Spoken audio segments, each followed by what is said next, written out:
வருங்கால அரசு அதிகாரிகள் அனைவருக்கும் வணக்கம். புதிய பாடத்திட்டம் 12ஆம் வகுப்பு இயல் 5 பாடத்தலைப்பு படிமம். இந்த பாடத்திலிருந்து லைன் பை லைனாக மொத்தமாக 25 கொஷின்ஸ் நம்ம எடுத்திருக்கோம். கொஷின்ஸ் அத்தனையுமே வேறு லெவலில் சூப்பராக இருக்குங்க. ஸோ வீடியோவை ஸ்கிப் பண்ணாமல் முழுமையாக பாருங்கள். வாங்க வீடியோக்குள்ளே போகலாம். 1வது கொஷின், விளக்க வந்த ஒரு காட்சியையோ கருத்தையோ காட்சிப்படுத்தி காட்டுகிற உத்தி டேஷ் என்று பெயர். படிமம். விளக்க வந்த ஒரு காட்சியையோ கருத்தையோ காட்சிப்படுத்தி காட்டுகிற உத்தி டேஷ் என்று பெயர். படிமம். 2வது கொஷின், மாந்தோப்பு வசந்தத்தின் பட்டாடை உடுத்தி இருக்கிறது என்ற பாடலின் ஆசிரியர் நா. பிச்சமூர்த்தி. மாந்தோப்பு வசந்தத்தின் பட்டாடை உடுத்தி இருக்கிறது என்ற பாடலின் ஆசிரியர் நா. பிச்சமூர்த்தி. 3வது கொஷின், நல்லிய கோடன் ஆட்சி செய்த ஓய்மா நாட்டின் கண் உள்ள டேஷ் சிறப்புற்று விளங்கியது. எயிர்பட்டினம். நல்லிய கோடன் ஆட்சி செய்த ஓய்மா நாட்டின் கண் உள்ள டேஷ் சிறப்புற்று விளங்கியது. எயிர்பட்டினம். 4வது கொஷின், சங்க இலக்கியங்கள் பெரும்பாலும் எந்த உவமைகளை பயன்படுத்தியுள்ளனர். காட்சி தரும். சங்க இலக்கியங்கள் பெரும்பாலும் எந்த உவமைகளை பயன்படுத்தியுள்ளனர். காட்சி தரும். 5வது கொஷின், உவமை ஒன்றையே அணியாக கூறியவர். தொல்காப்பியர். உவமை ஒன்றையே அணியாக கூறியவர் தொல்காப்பியர்.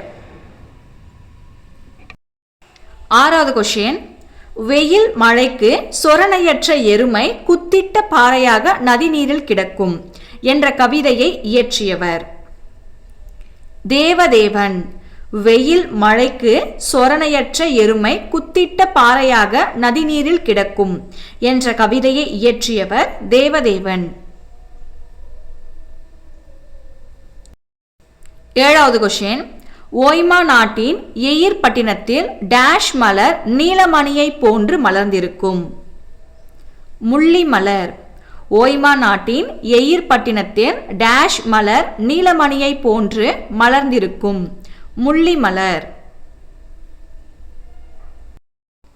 8வது கொஷின், அலைநீர் தாளை அன்னம் பூப்பவும் துளைநாள் செருந்தி தமனியம் மருட்டவும் கடுஞ்சூள் முண்டகம் கதிர்மணி களா அளவும் நெடுங்கால் புன்னை நித்திலம் வைப்பவும் என்ற பாடல் வரி இடம்பெற்றுள்ள நூல். சிறுபனாற்றுப்படை. இன்னொரு முறை கொஷினை படிக்கிற, நல்லா கவனிங்க. அலைநீர் தாளை அன்னம் பூப்பவும் துளைநாள் செருந்தி தமனியம் மருட்டவும் கடுஞ்சூள் முண்டகம் கதிர்மணி களா அளவும் நெடுங்கால் புன்னை நித்திலம் வைப்பவும் என்ற பாடல் வரி இடம்பெற்றுள்ள நூல் சிறுபனாற்றுப்படை.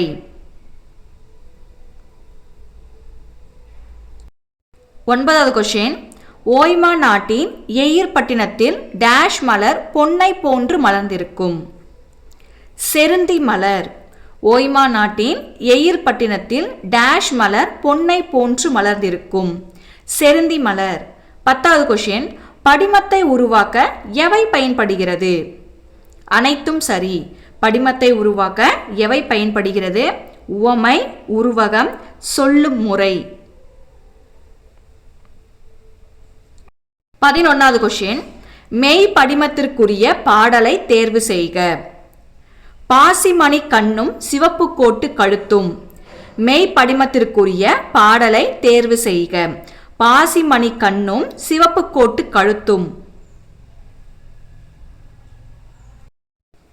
12வது கொஷின், கட்டில் நினக்கும் இழிசினன் கையது போல் தூண்டு ஊசியின் விரைந்தன்று மாதோ ஊர்கொல வந்த பொருணனொடு ஆர்புனை தெரியல் நெடுந்தகை போரே என்ற பாடல் இடம்பெற்றுள்ள நூல் எது. புறநானூறு. கட்டில் நினக்கும் இளசினன் கையது போல் தூண்டு ஊசியின் விரைந்தன்று மாதோ ஊர்கொல வந்த பொருணனோடு ஆர்புனை தெரியல் நெடுந்தகை போரே என்ற பாடல் இடம்பெற்றுள்ள நூல் எது. புறநானூறு. 13வது கொஷின், கத்தல்களின் நெருக்கடியில் தத்துவங்கள் குழந்தைகள் போல் அடிக்கடி தொலைந்து போகும் என்ற கவிதையை இயற்றியவர். ஆ. வே. முனுசாமி. கத்தல்களின் நெருக்கடியில் தத்துவங்கள் குழந்தைகள் போல் அடிக்கடி தொலைந்து போகும் என்ற கவிதையை இயற்றியவர் ஆ.வே. முனுசாமி. 14வது கொஸ்டின், காலை இளம் வெயில் நன்றாக மேய துன்பறுத்து துள்ளி வரும் புதுவெயில் என்ற கவிதை வரியை இயற்றியவர் கல்யாண்ஜி. காலை இளம் வெயில் நன்றாக மேய துன்பறுத்து துள்ளி வரும் புதுவெயில் என்ற கவிதை வரியை இயற்றியவர் கல்யாண்ஜி. 15வது கொஸ்டின், கூற்று. உவமை உருவகம் போல படிமமும் வினை பயன் மெய் உரு ஆகியவற்றின் அடிப்படையில் தோன்றும். காரணம் பாருங்க, எவ்வகையான படிமமாக இருந்தாலும் அது காட்சி வழியே கருத்தினை விளக்குவதில்லை. கூற்று சரி, காரணம் தவறு. ஃபர்ஸ்ட் இன்னொரு முறை படிக்கிறேன் பாருங்க. கூற்று. உவமை உருவகம் போல படிமமும் வினை பயன் மெய் உரு ஆகியவற்றின் அடிப்படையில் தோன்றும். கூற்று சரி. காரணம் தவறுன்னு சொல்லியிருக்காங்க. ஏன் தவறுன்னு பார்க்கலாம். எவ்வகையான படிமமாக இருந்தாலும் அது காட்சி வழியே கருத்தினை விளக்குவதில்லை அப்படின்னு சொல்லியிருக்காங்க. இது தவறு. எவ்வகையான படிமமாக இருந்தாலும் அது காட்சி வழியே கருத்தினை விளக்கும் என்பது சரியான பதில். அப்போ இந்த இடத்துல நமக்கு கூற்று சரி, காரணம் தவறு. 16வது கொஸ்டின், நோம் என் நெஞ்சே நோம் என் நெஞ்சே புன்புலத்து அமன்ற சிறியிலை நெருஞ்சி இன்னா செய்தல் நோம் என் நெஞ்சே என்ற பாடல் வரி இடம்பெற்றுள்ள நூல் குறுந்தொகை. நோம் என் நெஞ்சே நோம் என் நெஞ்சே புன்புலத்து அமன்ற சிறியிலை நெருஞ்சி இன்னா செய்தல் நோம் என் நெஞ்சே என்ற பாடல் வரி இடம்பெற்றுள்ள நூல் குறுந்தொகை. 17வது கொஸ்டின், ஓய்மா நாட்டின் எயிர்பட்டினத்தின் கடற்கரையில் டேஷ் மலர் அன்னம் போன்று மலர்ந்திருக்கும். தாழை மலர். ஓய்மா நாட்டின் எயிர்பட்டினத்தின் கடற்கரையில் டேஷ் மலர் அன்னம் போன்று மலர்ந்திருக்கும். தாழை மலர். 18வது கொஸ்டின், கோவைப்பழ மூக்கும் பாசிமணி கண்ணும் சிவப்பு கோட்டு கழுத்தும் வேப்பிலை வாளும் என்ற கவிதையை இயற்றியவர் நா. பிச்சமூர்த்தி. கோவைப்பழ மூக்கும் பாசிமணி கண்ணும் சிவப்பு கோட்டு கழுத்தும் வேப்பிலை வாளும் என்ற கவிதையை இயற்றியவர் நா. பிச்சமூர்த்தி.